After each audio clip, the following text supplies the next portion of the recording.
Então, minha gente, estamos aqui para mais um bloco e retomando desvio de função. Nós dizíamos, ou dissemos, no final do bloco anterior, que o desvio de função é uma anomalia jurídica e funcional. Mas ele ainda está previsto na letra da lei.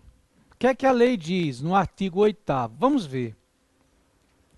Somente poderá ocorrer desvio de função no interesse do serviço com estrita observância do disposto em regulamento.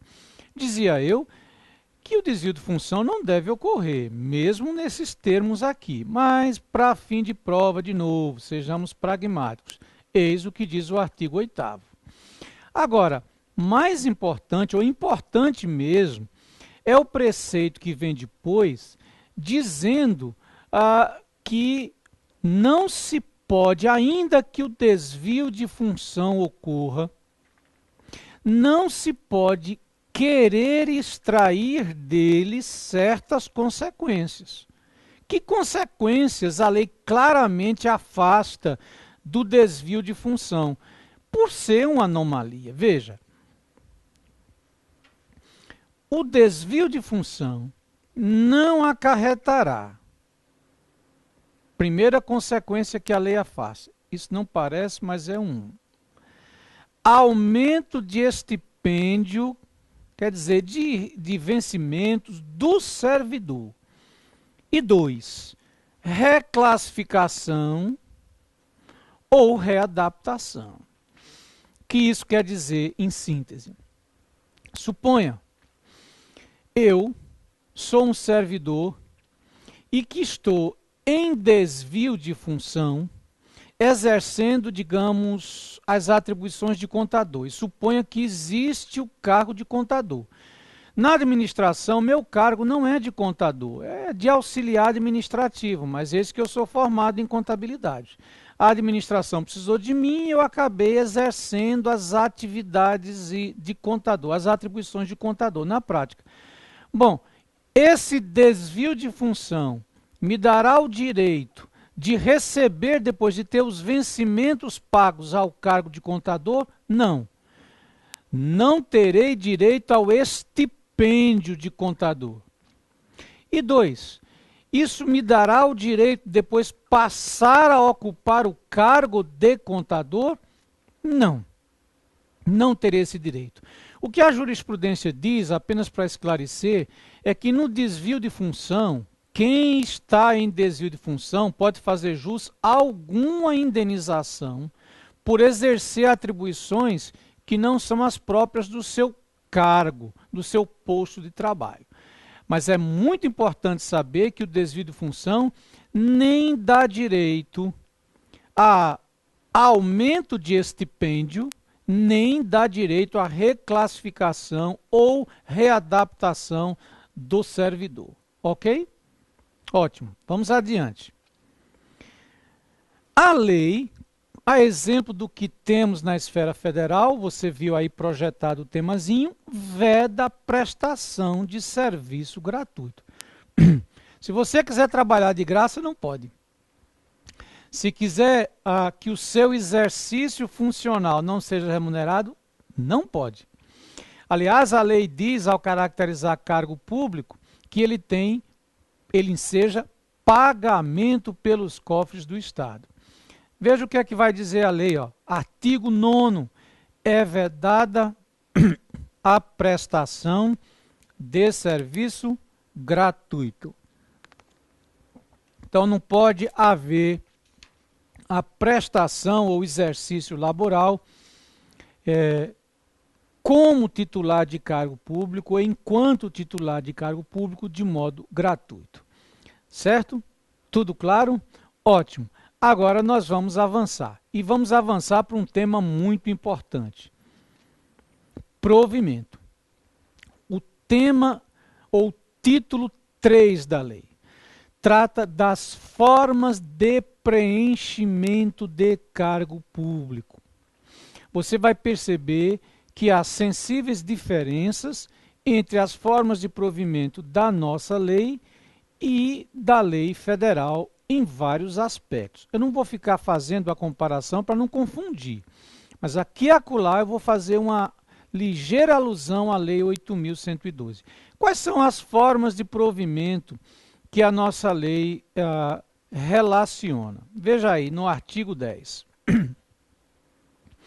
Nomeação, promoção, reintegração, aproveitamento, reversão e transferência. Nós vamos estudar cada uma delas. Depois vai aparecer uma hipótese de recondução. Mas veja que a recondução, diferentemente do que se passa na lei federal, não está aqui arrolada como forma de provimento. Vai aparecer, repito, uma situação muito específica a ensejar a recondução. Mas para fim de prova, as formas de provimento são essas aqui. Também observe que aparece a transferência. Na Lei 8.112 não existe mais transferência. O Supremo disse que era inconstitucional, conforme o previsto lá na lei, e depois a norma foi, inclusive, revogada. Para nós, ainda consideraremos a transferência, a despeito de todas as críticas que pudéssemos fazer ao preceito, do ponto de vista da constitucionalidade, sua constitucionalidade ou não, né? Enfim, independentemente de todas as críticas que pudéssemos lançar à transferência prevista na Lei 6123 a partir da Constituição da República, nós vamos considerá-lo ou considerar o instituto transferência para fim de prova, certo?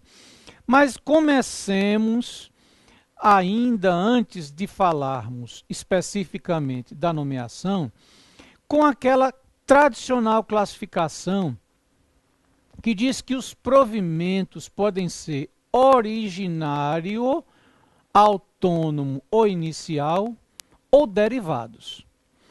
Falei no singular originário porque, do ponto de vista das nossas leis estatutárias, ou seja, do ponto de vista do regime do cargo público, só há uma forma de provimento autônomo, inicial ou originário, que é a nomeação. A nomeação é provimento autônomo, originário ou inicial porque independe de vínculo anterior com a administração pública. Já as demais formas de provimento são chamadas de formas de provimento derivado. Por quê? Porque derivam, porque decorrem de vínculo anterior com a administração pública, ou mais precisamente com o cargo público. Nomeação, provimento originário, as demais, provimentos derivados. Vamos estudar todas elas. Agora, nós vamos estudar a nomeação e depois, já em seguida, passaremos também aos institutos da posse e do exercício. Lembrando desde já que posse não é forma de provimento. Forma de provimento é nomeação.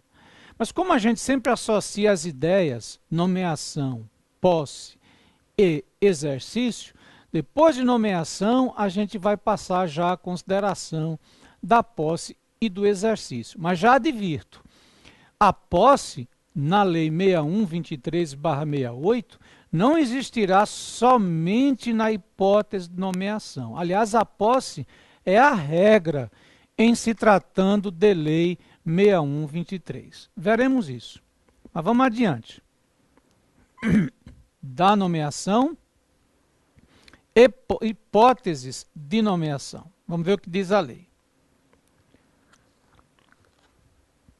Olha, a nomeação será feita. Aparece aqui aquela referenciazinha.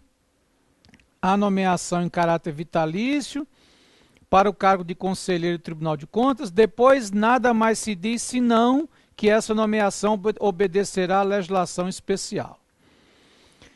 Depois, a nomeação se fará em caráter efetivo, quando se tratar de cargos de classe única ou de série de classes. E em comissão, nos termos já vistos, né, e previstos no parágrafo 2º do artigo 3º. Só um esclarecimento. Veja que ao tratar da nomeação de cargo efetivo, no inciso 2, a lei diz: nomeação será feita em caráter efetivo quando se tratar de cargo de classe única ou de série de classes. O que isso quer dizer? Na lei 6123, não há cargo efetivo sem classe. Na lei 6123. Na lei 6123, o cargo efetivo estará ou numa classe única, e se estiver numa classe única, como já sabemos, o servidor não terá a possibilidade de promoção, ou então o cargo efetivo estará numa classe alocada, encartada numa série de classes, e aí sim terá a possibilidade de ser promovido por antiguidade ou merecimento, como nós depois também veremos. Ok? Muito bem. Então, vamos adiante. A nomeação para cargos de provimento vitalício obedecerá ao disposto em legislação especial. Já lhes disse isso momentos atrás. Quanto ao artigo 13, nada, eu vou pular alguns artigos, depois você vai ter a oportunidade de lê-los, mas são artigos que dizem o óbvio, que a nomeação para cargo efetivo requer aprovação em concurso. Isso a gente já sabe, né? Então eu vou passar aqui o artigo 13 e vou aqui lembrar uma proibição que também aparece na lei federal, olha, proibição da nomeação na condição de interino. É proibida a nomeação em caráter interino. Aliás, deixa eu fazer aqui um reparo. Flávio, que é isso? Você já está atropelando as coisas. Na lei federal, admite-se a nomeação para cargo em comissão na condição de interino. Na lei 6123, é taxativa, é categoricamente proibida a nomeação em caráter interino. E a lei o diz genericamente. Então, para nós, o que é que importa? Existe nomeação em caráter vitalício, existe nomeação para cargo efetivo, que estará em classe única ou em série de classes, e existe nomeação para cargo em comissão na forma do artigo 3º. Não há nomeação na condição de interino como há na lei federal. Entendido? Ótimo. Vou passar. Agora, quanto ao provimento de cargos comissionados. Só relembrando que são cargos comissionados. São aqueles chamados cargos de confiança. Por quê? Porque são cargos preenchidos por quem é de confiança da autoridade provedora, da autoridade nomeante. Esses cargos não requerem concurso para a sua titularização e também a exoneração desses cargos é livre, é o que nós chamamos de exoneração ad nutum, exoneração à vontade. A autoridade exonera quando bem quer. O que é que a lei nos diz acerca dos cargos em comissão? E para prova, repito, consideremos a letra da lei. A lei foca no poder executivo. A lei diz que os cargos em comissão serão providos pelo governador do estado, atendidos o quê? Atendidos os requisitos e qualificações previstas em lei. Veja aí o slide. Texto legal. Os cargos em comissão serão providos por livre escolha do governador, respeitados os requisitos e as qualificações estabelecidas por lei em cada caso. Em cada caso. Certo? Agora, a gente vai sim tratar da nomeação, que é, como disse, a primeira das formas de provimento. Mas tratar de uma maneira, eu diria, mais detida. A gente já falou, na verdade, sobre ela, aliás, sobre a nomeação não, perdão, vamos tratar da posse. A gente já falou da nomeação, já disse sim, quando a nomeação ocorre, já dissemos que ela claramente ocorre em caráter vitalício, em se tratando de conselheiro do Tribunal de Contas, em caráter efetivo também já dissemos, em caráter comissionado ou para cargo em comissão. Também esclarecemos que na forma da lei, os cargos comissionados serão providos por livre escolha do governador do Estado, atendidos os requisitos e qualificações previstos em lei. Uma vez feita a nomeação, acerca da qual já tínhamos falado, seguir-se-á, pelo menos espera-se, é o habitual, a posse. Existe um conceito doutrinário de posse, mas a nossa lei traz um conceito de posse. Doutrinariamente costuma-se dizer que posse é o ato de aceitação do cargo e um compromisso de bem servir. Celso Antônio Bandeira de Melo, ilustre administrativista, apresenta essa orientação, essa noção. Mas a nossa lei traz um conceito que nós vamos ver. Observe o slide. Posse é o ato que completa a investidura em cargo público e órgão colegiado. Na forma da lei, portanto, da nossa lei, a posse completa a investidura, trava a relação funcional. Ou seja, meu caro amigo, minha cara amiga, a partir da posse já se é funcionário, já se é servidor público. Não é só com o exercício, já com a posse. A lei diz então, repetindo, que é a posse que torna alguém um servidor, um funcionário. Mas a lei também diz que a posse completa a investidura em órgão colegiado. Para fim de prova, só interessa memorizar isso. Nada mais. Não precisamos fazer mais extensos comentários, certo? Agora, e se porventura não ocorrer a posse? Fui nomeado e não tomei posse. O que é que advém da inocorrência da posse? Esse é o tema, olha aí. Veja a lei. Antes até de falar sobre isso, só voltando para cá, que eu ia inclusive adiantar. A lei vai dizer o que acontece se eu sou nomeado e não tomo posse. Mas o que, na verdade, agora nós temos diante de nós, eu já iria adiantar, é o seguinte, e é importantíssimo, diferentemente da lei federal, a lei vai dizer em que situações não temos posse. Então não é o caso propriamente do indivíduo ser nomeado e não tomar posse. É em que situações nós não temos posse. Porque eu disse, momentos atrás, acho que no primeiro bloco, ou no início deste bloco, que a posse é a regra na Lei 6123. A exceção é não haver posse. Então nós não teremos posse apenas no caso de nomeação. Veja aí o parágrafo único. Agora sim. Não haverá posse nos casos de promoção e reintegração. Então, isso significa que, nas demais hipóteses de provimento, nas demais formas de provimento, nós teremos posse. Nós não teremos posse na promoção, obviamente. Por quê? Porque na promoção o exercício não é interrompido, não há entrada em cargo algum, continua-se, na verdade, o que pode haver é uma mudança de classe, né?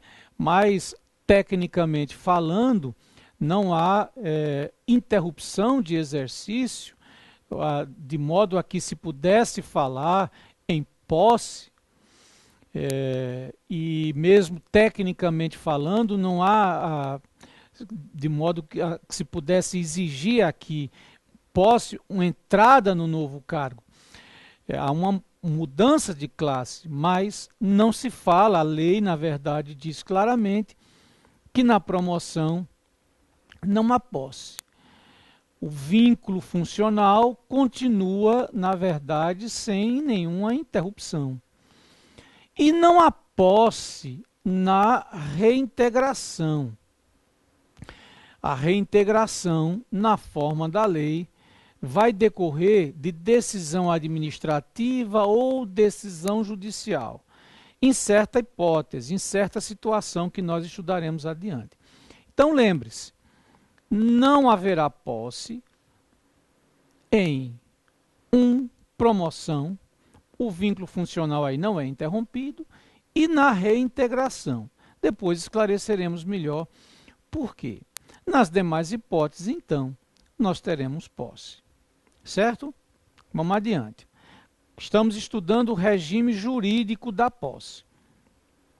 Quanto aos requisitos para a posse, os de praxe, ser brasileiro, estar no gozo dos direitos políticos, estar quite com as obrigações militares, estar quite com as obrigações eleitorais, gozar de boa saúde comprovada em inspeção médica,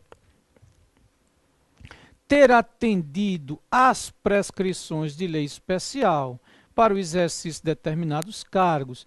Na verdade, os requisitos para a titularização de um dado cargo deve estar como regra em lei.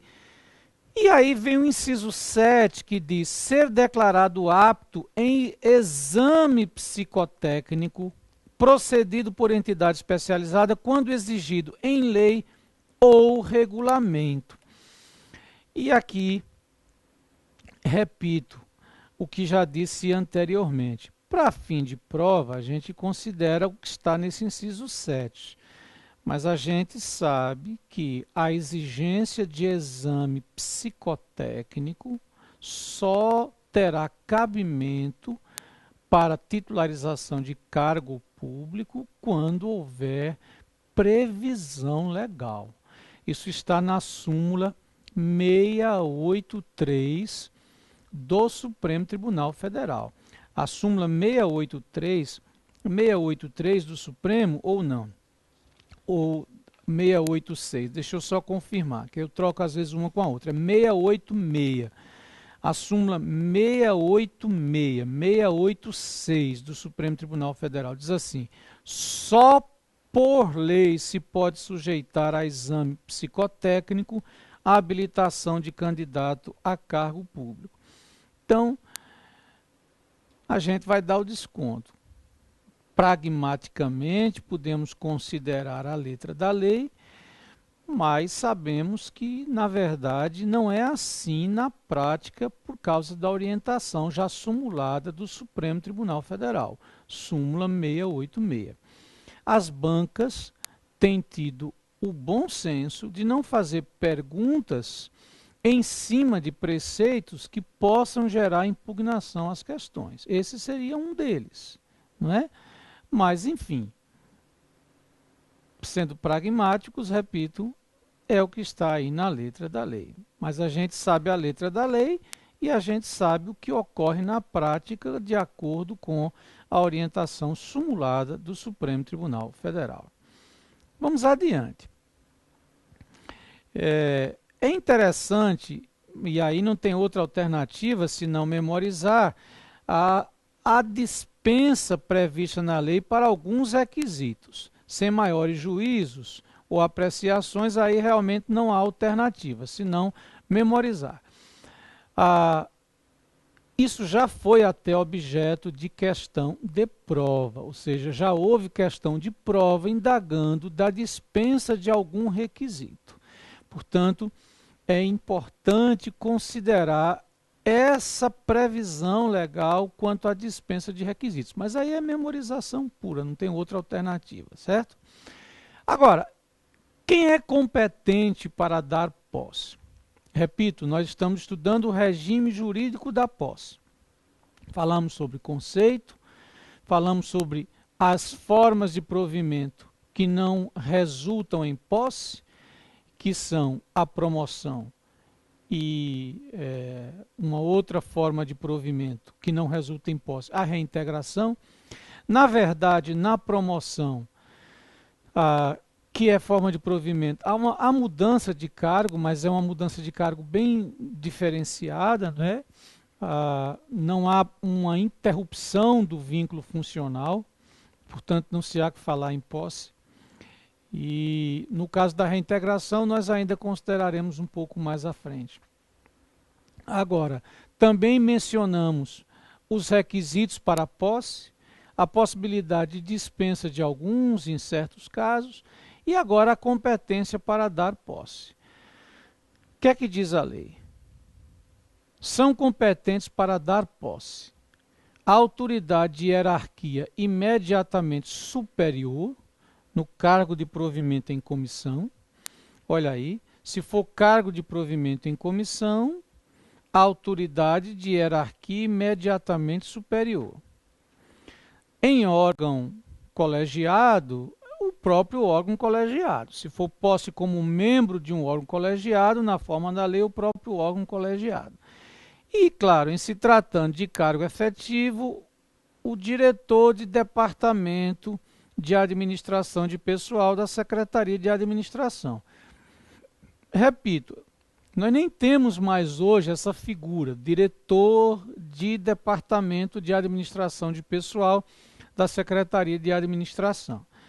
Mas, para fim de prova, vale a letra da lei. Então, somente relembrando, quem é competente para dar posse? Se for um cargo em comissão, se se tratar de cargo em comissão, a autoridade de hierarquia imediatamente superior. A autoridade de hierarquia imediatamente superior. Se for em órgão colegiado, o próprio órgão colegiado, né? Se for como membro de órgão colegiado, o próprio órgão colegiado. E se for cargo efetivo, diretor do Departamento de Administração de Pessoal da Secretaria de Administração.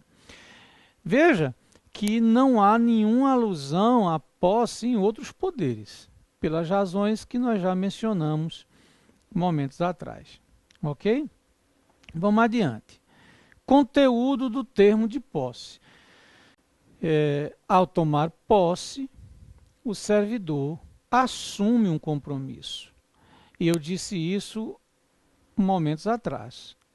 Um compromisso de exercer fielmente os seus deveres e responsabilidades. Também, ao tomar posse, ele deve fazer, na forma do que a lei prevê, uma declaração de bens. E também uma declaração de que não está exercendo função pública de acumulação proibida. Então, a rigor, o termo de posse, há que compreender um compromisso, a manifestação de um compromisso, uma declaração de bens e patrimônio, e para que no futuro se possa avaliar, inclusive, ver se o servidor se enriqueceu ilicitamente.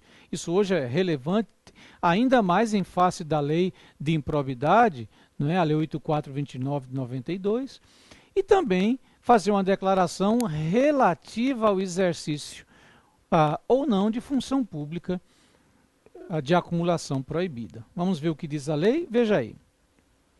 Do termo de posse, assinado pela autoridade competente e pelo funcionário, constará o compromisso de fiel cumprimento dos deveres e obrigações. Compromisso de fiel cumprimento dos deveres e obrigações. O funcionário declarará, para que figure no termo de posse, também bens e valores. Olha aí o segundo aspecto mencionado, que constituem seu patrimônio. E também que não exerce função pública de acumulação proibida. Então, finalizando este bloco, no próximo nós ainda continuaremos tratando da posse. O termo de posse deverá conter, além, claro, das assinaturas exigidas pela lei, manifestação do compromisso do servidor de executar de cumprir fielmente seus deveres, também declaração de bens e valores e ainda declaração de que não acumula, de que não exerce, de que não ocupa função pública de acumulação proibida. É isso que a lei exige, certo? Agora, fica aí uma pergunta para abrir o bloco seguinte. É possível tomar posse por procuração? Na lei federal, sim. Na lei 6123, é possível a posse por procuração? É com essa questão que nós abriremos o terceiro bloco, ainda estudando o regime jurídico da posse. Antes, porém, deixe dizer-lhe uma coisa, nesse segundo bloco. Aqui e acolá, a gente vai retomar aspectos já expostos, esclarecer, às vezes, uma ou outra afirmação que no calor da exposição a gente fez, mas que precisa de reparo, de revisão, de correção, certo? Às vezes a memória nos trai um momento de desatenção, pode nos levar a fazer uma afirmação que depois a gente vai aprimorar ou, se for necessário, corrigir. Sempre fique tranquilo em relação a isso, certo? Mas, enfim, findamos mais um bloco e no próximo ainda trataremos da posse. Até lá!